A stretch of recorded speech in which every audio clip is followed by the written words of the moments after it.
Hello my friends, Russia is one more step closer to its collapse, and here is one more crack created. Probably you know this guy, his surname is Strelkov, Rudinov or Girkin. He has many names, but he is the war criminal responsible for drowning the MH17 over the Ukrainian territory. So today he and some of the other influences from the Z public community created the club of the Angry Patriots of Russia. They say in their Angry Patriot Club that Russia is on the way to lose this war in Ukraine, which is obviously true, but what they want to do is not to let the Russia to lose it. For now, they say that they will work according to the Russian legal law, but if they see the betrayal from the Russian command, everything may change. And they call themselves the last border of the Patriots, so if they see then the Russian regime collapses, they will take the power. They also say that the Russian business elite and Putin himself, they were not ready for this long-term war,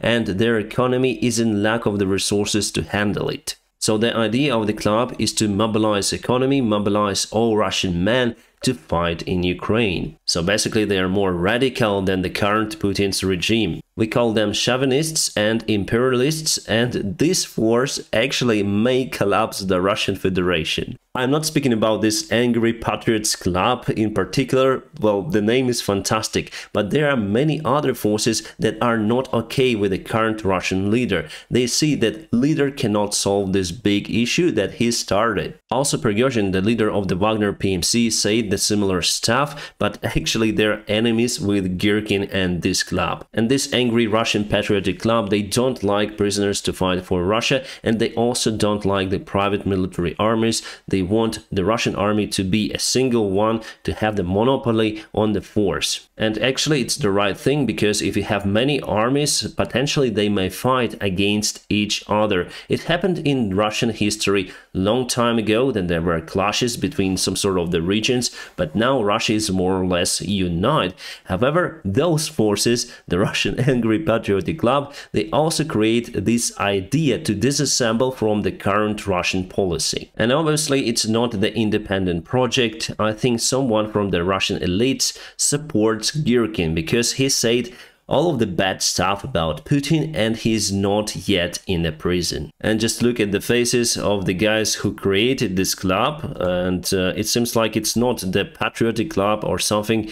It's like the open alcoholic club inside the Russian Federation. And before we move to the war map review and other news that happened recently, let me tell you about the partner of my channel and also my sponsor, the Atlas VPN. Recently they came out with a big deal, especially for my viewers and subscribers, where you can get the Atlas VPN Premium with a huge discount for just $183 per month. My friends, the deal is time limited, so hurry up to join the club. And now I'm gonna tell you why the Atlas VPN is the best VPN out there. It was a long way actually for me to stop on this one. Personally, I tried free VPNs, but they are very slow and they cannot provide proper security for your accounts. Atlas VPN got the military standard data encryption. What it does, it basically hides my data for everyone who wants to reach it. Here we speak about the government structures, possible hackers or unwanted advertisements. Also use the Atlas VPN to get the access for the restricted websites in my country. Atlas VPN helped me to get access to Downfall movie available on Netflix. It is about the Boeing 737 MAX crashes. Because the air crash investigation is the sensitive topic, it was restricted in some countries. But with Atlas VPN, I can virtually change my location to any kind of country. So basically you have unlimited access to streaming services as Netflix, plus it might help you to avoid the price discrimination on internet if you want to buy something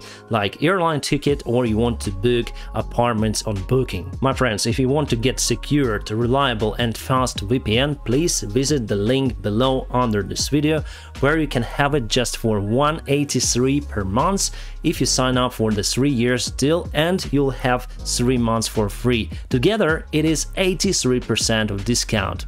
awesome. Alright, now let's go to Crimea, because Russia is building lots of the defense lines over there, including the beaches of the Black Sea. Well, it seems like they've learned the lessons and now they're digging the trenches with a different shape, not just the straight line. But still, I'm out of clue why they're digging them just on the beaches. We don't have the marine fleet. We don't have anything that will help Ukraine to land on the beaches of Crimea. But on the land, they still continue to dig the straight-lined trenches. And I know that many of you commented that this particular trench is not against the infantry but against the tanks, but I think they still have some sort of the command, the bunkers over there. Sorry, you don't see it under my picture, but they do have the special spots where they can base the infantry. So it's the straight-line trench. And this is one of the main entries to Crimea via the mainland, Chongar, and basically there you can see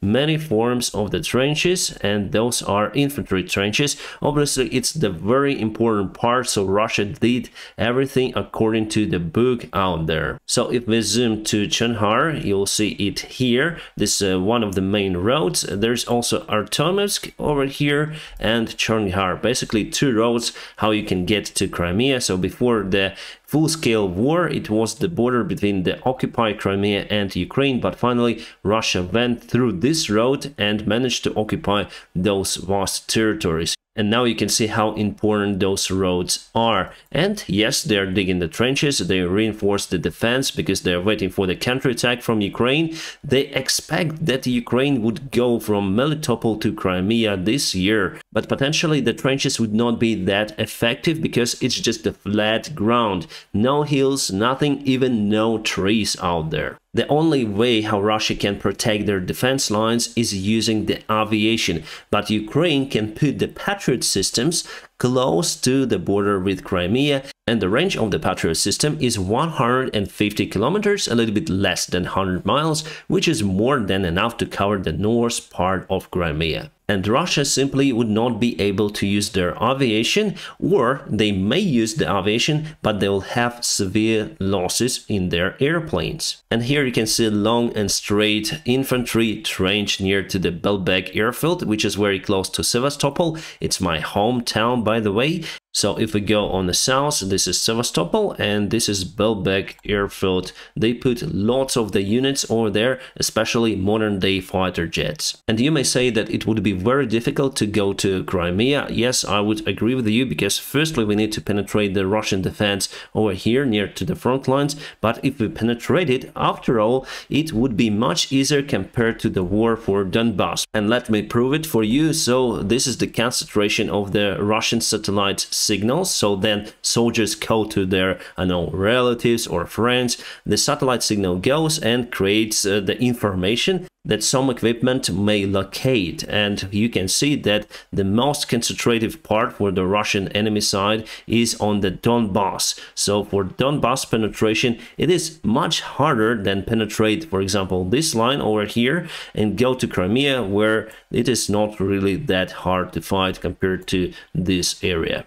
So you see that for Crimea, they're just calling from their bases, nothing more. For Sevastopol, I don't know why don't we have the data. Well, Sevastopol nowadays is quite a closed city. Probably they even restrict some of the communication companies to use their data, because it could be public, as we see here on the map. It's better to go to Melitopol. Yes, it would be hard at first, but later on it would be much easier. And Russia also may send reinforcements to cut this part, so the counterattack should be very fast. Or it should be conducted from two of the directions. Recently we understood that Russia is moving out their forces from the Kimbursky Kosa, so potentially this part could be under Ukrainian control before the start of the massive counterattack. So if we take this part of the land, we would force Russia to concentrate lots of the forces in this region, and potentially we may send the reinforcements from Achakiv and start the counterattack from two of the directions, from this part and also from the north part to Melitopol, and in that case it could be very successful. I think if Russia was out of the nuclear weapons, it would be the proper time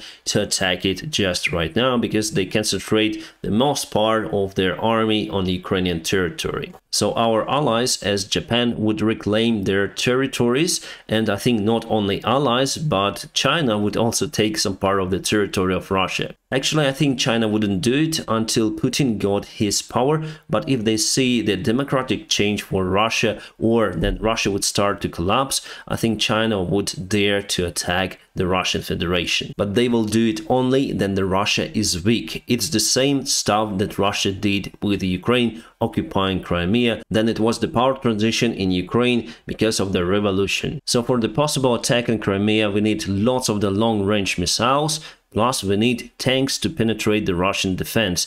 We also have the Soviet-made Tochka U, but it's still not enough to target Chonhar. But if the front line would change closer to Crimea, we might potentially cover the trenches in Chonhar from Melitopol. So from all of the aspects, I think Melitopol direction is one of the most profitable for the future counterattack. Now let's go to Bakhmut, the hotspot. And as I heard from the news, there is no any change for today. Basically, I think because of the poor weather conditions, it was hell of a snow and Russians are basically stuck in their positions, but Ukraine also cannot counterattack in that region. It is just the suicide mission from any of the sides to move forward in that case. So definitely Russia still cannot push to encircle the Bakhmut city, and time works not in favor for Russia because Ukraine gets more resources, new reinforcements, and Russia has more losses, and the only resource that they can present are the old ancient Soviet tanks. Yes, they try to modernize them, but still it's not enough for this scale of war. And sometimes I read the comments about the modern Russian T-90 MS tanks. This is basically the modification of the Russian T-72, or it's better to say Soviet T-72 tank. Yes, they put new systems and modern day armor, but they produce just 20 tanks per year, which is not even close to Russian needs. So why is it happening? Because Russia is in lack of the spare parts for their tanks. All of the modern day aiming equipment that Russia uses was made in France by Theos factory. The electronics was, yes, partially China made, but also was supplied from Japan. And the same we can say about the simple bearings. But what is more important and what is behind the scenes usually are the factories. Russia needs the modern equipment to produce those tanks, and that equipment also requires the Western-made parts. Russia nowadays simply cannot produce the precise machine tools without taking the spare parts from the other countries. And you know what? The countries that are capable to produce those precise parts for the machine tools are our allies. Yes, China may potentially solve this issue, but it not takes months, it will take years. And again, that equipment would be made in China, so it's hard to say whether it would be precise or not. Because even China takes the spare parts from the Western allies if they really need to build something very precise. Alright, it seems like we deviated from the topic of the military map. Well, there are no any changes, my friends, for today,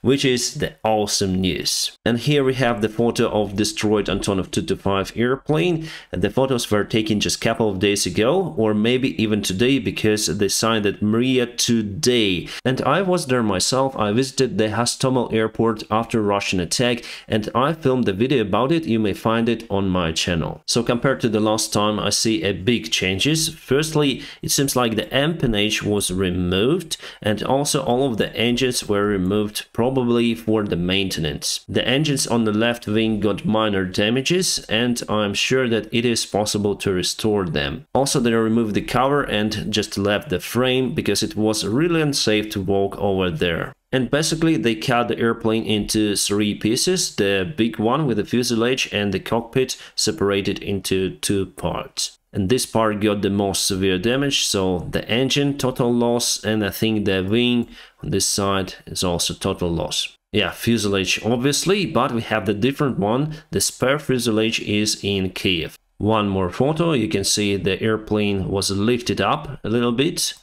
And this is the landing gear, very unique. 1, 2, 3, 4, 5, 6, 7, 7 landing gear struts. Those are very unique, and there is no more factory that is able to produce exactly the same landing gear struts. So it's the big problem because there are just, I think, 4 landing gear struts like that on Antonov factory. But nevertheless, I still think that Antonov 225 will be rebuilt. And obviously it should be done after the war is over. The Polish Prime Minister said that Ukraine will buy 100 units of Rosa-Maki infantry vehicles. So it's not a gift, but the deal, and Ukraine will pay the funds for it.